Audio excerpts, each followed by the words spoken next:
नमस्कार मित्रांनो, welcome to our channel Learn and Blossom. Today we will see a new chapter from Balbharti Standard 3, A Honey Bee Speaks. It's a monologue. चला तर मग बघूया honey bee काय म्हणते. Hello children, do you think I am lazy bee? Hello मुलांनो, तुम्हाला वाटतं का की मी आळशी मधमाशी आहे? Oh no, I am not lazy. I am a busy bee. नाही, मी आळशी नाही. मी एक व्यस्त मधमाशी आहे. बिझी मधमाशी आहे. When I fly from flower to flower, I am not playing. I am working very hard. जेव्हा मी एका फुलावरून दुसऱ्या फुलावर उडते, तेव्हा मी खेळत नसते, तर मी मेहनत करत असते, काम करत असते. My house is called honeycomb. माझं घर म्हणजे honeycomb, मधाचं पोळं. It has thousands of rooms. Each room has 6 sides. ह्या हनीकोम्बमध्ये हजारो खोल्या आहेत आणि प्रत्येक खोलीला 6 बाजू असतात. We make this house with bee wax.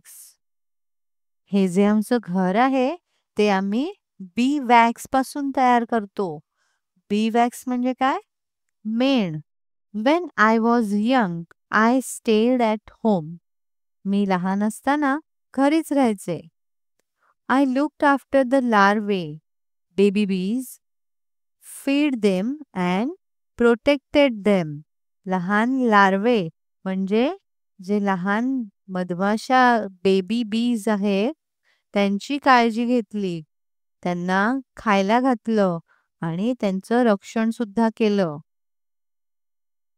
If anyone disturbed our comb, I was ready with my sting. जर कोणी आमच्या पोळ्याला त्रास दिला तर मी माझा स्टिंग वापरायला नेहमी तयार असायचे. स्टिंग म्हणजे काय? डंख. I also fanned the comb with my wings to keep it cool. मी माझ्या पंखांनी आमचं जे पोळं आहे ते थंड ठेवण्यासाठी हवा घालायचे. I stored all the honey and food that other bees brought. इतर मधमाशांनी आणलेलं मध आणि अन्न मी नीट साठवून ठेवायचे.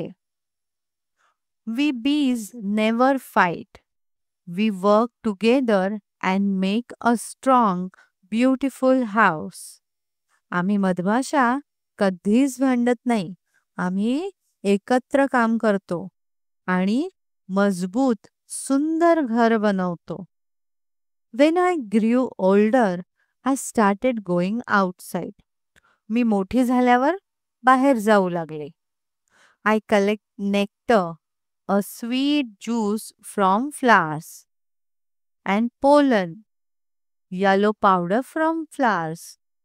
मी नेक्टर म्हणजे फुलांमधला गोड रस आणि पोलन म्हणजे फुलांवरचं पिवळी पूड गोळा करते. I visit hundreds of flowers every day without wasting time. मी रोज शेकडो फुलांना भेट देते. एकही क्षण वाया घालवत नाही. We bees change thin nectar into thick, sweet honey that you all love. आम्ही मधमाशा पातळ नेक्टरला गोड आणि घट्ट मधात बदलतो, जो तुम्हाला सगळ्यांना आवडतो. So children, now you see, I am not a lazy bee. तर मुलांनो, आता तुम्हाला कळलंय ना, मी आळशी नाहीये. I am always busy, always working. That's why people say, busy as a bee. मी नेहमी व्यस्त असते, नेहमी काम करत असते. म्हणून लोक म्हणतात बिझी ॲज अ बी, म्हणजे हनी बी प्रमाणे बिझी. बाय. तर मित्रांनो, कसा वाटला हा मोनोलॉग तुम्हाला? आता समजलं ना हनीबी किती काम करत असते ते? तर आता आपण बघूया ह्या चॅप्टरचे questions. Why is the bee called a busy bee? Because it works very hard all day, building the honeycomb, feeding babies, collecting nectar, and making honey. What work do young bees do? Young bees stay at home, look after baby bees, that is larvae, feed them, protect the comb, keep it cool, and store food. What do the older bees do? Older bees fly outside, collect nectar and pollen from flowers, and bring it back to make honey. What weapon does the bee have? The bee has a sting. When does the bee use its weapon? When someone tries to disturb or harm the honeycomb. Meanings plus alphabetical order. Honeycomb, a house of bees made up of many small rooms. Bee wax, the material bees produce to build the honeycomb. Nectar, sweet juice found in flowers. Pollen, yellow powder seen in flowers. The alphabetical order should be first bee wax, then second honeycomb, then nectar, and the last one should be pollen. We use the words busy as a bee to describe a person who keeps working happily all the time. What qualities do you think of when you think of the following animals? Let's see. Lion. Lion is brave and strong. Elephant. Big, wise, helpful. Ant. Hardworking. Small but strong. Works in a team.